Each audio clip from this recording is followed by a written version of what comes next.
There comes a point when the body is so physically and mentally drained it shuts down. I had passed that point hours ago. Words like, "Her condition is grave. We're doing everything possible, but we'll do that to you." My clothes were grungy. I reeked of sweat. I wished I would have had time to clean up and change, but I hadn't. The skin on the back of my legs was stuck to the vinyl of the couch in the rear of the hospital chapel where I've been negotiating terms and conditions with God for the last few hours. I leaned forward and put my elbows on my knees. Palms up, I looked down at my hands. Cuts, abrasions, and calluses, not the hands of a white-collar executive any longer. I flicked at a wood sliver with my thumbnail. It would eventually have to come out, but not now. I glanced at the floor. My tennis shoes had sawdust on them. A trickle of sweat down the back of my neck attempted to wash away the sawdust caked there. I closed my eyes. It was quiet. I didn't hear the door open. Didn't see or hear him walk up. I heard the air escape from the cushion next to me when he sat down. 27. That's how many heartbeats I counted before he finally spoke. "Walk with me," the doctor said, laying a hand on my arm. I stood on legs that had run marathons. Now they could barely hold my weight. I shuffled like an old man down the corridor. "I'm sorry. There is nothing more we can do." I expected it, but expecting and actually hearing the words were two different things. I felt as though someone had opened a valve in my heel and drained out what little life was left in me. I staggered slightly, not sure how I remained upright. "Does she know?" "We haven't told her yet, but I think she suspects." "How long does my wife have?" "Not long." Again, "I am so sorry." When I didn't say anything, he turned and walked back down the corridor. I watched him until he turned the corner. I was alone and soon would be in more ways than one. I looked to the heavens but only saw the white drop ceiling tiles. Damn it. It's not fair. We haven't even been married 9 months. We're still on our honeymoon. I rested my forehead on the wall outside her room. I watched the tiny salty droplets hit the green tile floor and pull together. I closed my eyes. I didn't have it in me to go into that room just yet. My wife, Laura, would take one look at me and know. How do you say goodbye to someone without their knowing it? How do you watch the life of someone you love come to an end knowing there is nothing you can do to stop it? I bounced my head off the wall. I had to do this. I was wasting what little time we had left. Wiping the tears from my eyes, I took a deep breath and opened the door. "If you think this is going to get you out of helping me finish sanding the floors, you're sadly mistaken." I tried to keep my tone upbeat. I willed my legs to move forward. I saw the corners of her beautiful mouth turn upward. I bent down and softly touched my lips to hers. "How are you feeling, my love?" "I felt better." She choked, gasped for a breath, and coughed up a small amount of blood. I wiped her mouth with a wet washcloth that was lying next to her bed. "Don't try to talk." I pressed the adjustment button on the bed and raised her head. "Is that better?" She nodded. "The doctor said you're doing better and should be out of here in a couple of days." She reached out for my hand and our eyes met. She knew. "Please, God, take me, not her," I prayed as we sat there gazing at each other, saying nothing. Words weren't necessary. I broke the silence. "Remember how we met?" At that, she smiled. Laura owned a small print shop a block from my office. My only son was getting married. I wanted to have something special printed for him and his wife, a memory of sorts. It was the words to a lullaby he made me sing to him every night before he went to sleep. My late wife, Beth, first sang it to him the night we brought him home from the hospital. I watched from our bedroom door as she sang, just above a whisper, her eyes fixed on the baby in her arms. Hush, little baby, don't say a word. Mama's gonna buy you a mockingbird. And if that mockingbird won't sing, Mama's gonna buy you a diamond ring. And so on. Han, isn't that song supposed to say Papa instead of Mama? David was fast asleep in her arms. When you sing the lullaby to him, you can substitute Papa, but until that time, it's going to be Mama. It was always Mama after that night, no matter who sang it. David was only 4 when his mother passed away suddenly.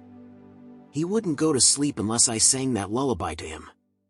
As he grew older, we would sing it together every night. It brought us closer and kept our shared memory of Beth alive. I had written down the words and wanted to have them printed on parchment and put in a frame.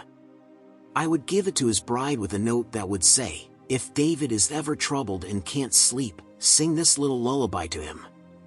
I guarantee that whatever is bothering him will melt away." It worked for the 22 years he lived with me. Now, it will be up to you. I squeezed my wife's hand. You remember the sly look you gave me when you asked if I wanted the misspelled words corrected or printed the way I had written it. A flicker of a smile danced across her beautiful face, replacing the pain that had been etched on her face.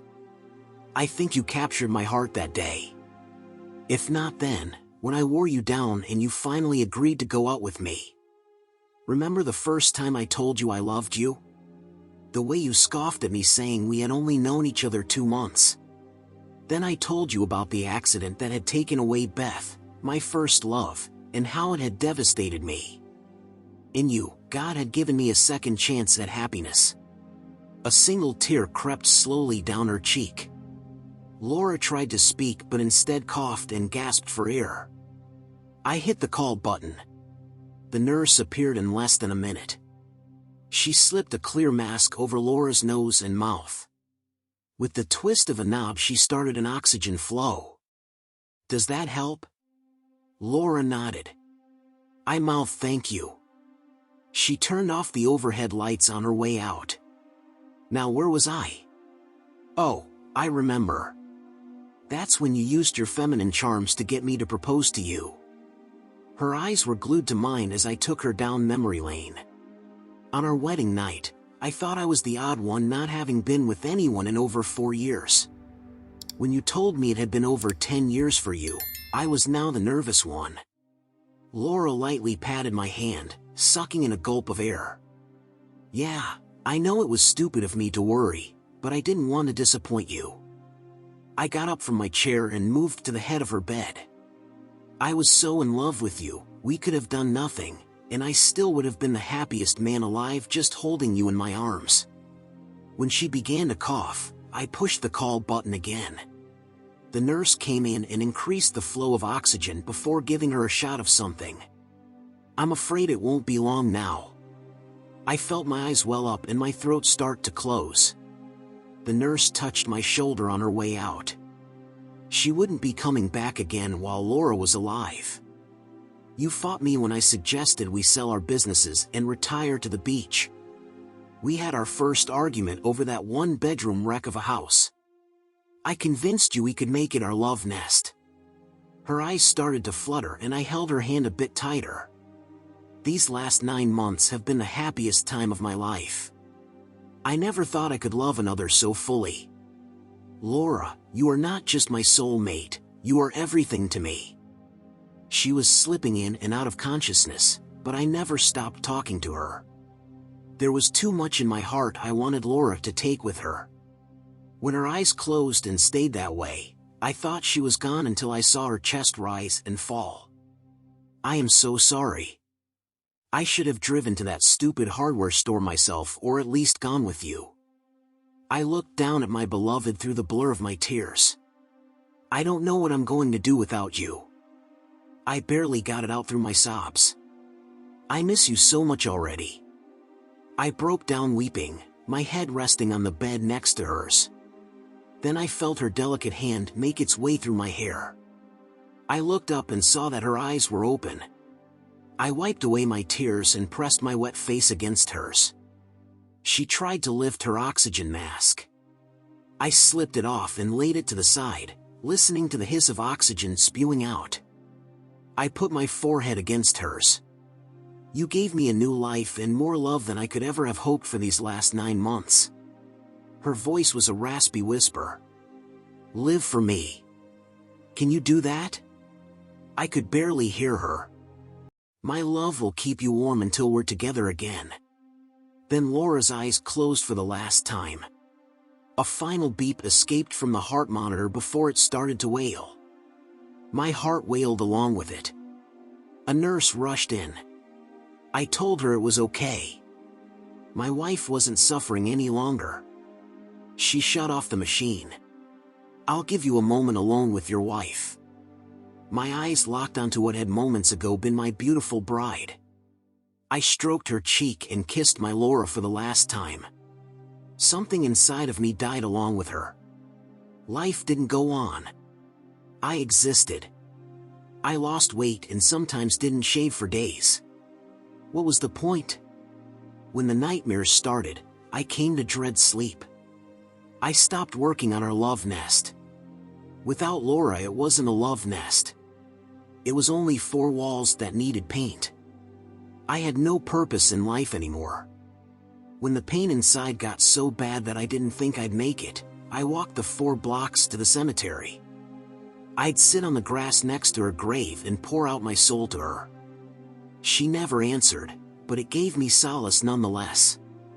My son David and his wife Karen were there for me when I was no longer there for myself. I was a hollow shell of the man I had once been. David pleaded, "Dad, you've got to snap out of it." His plea fell on deaf ears. I wanted so badly to be with Laura that it hurt. My doctor gave me pills that he said would pull me out of the abyss. I never took them. In a way, I didn't want to get better.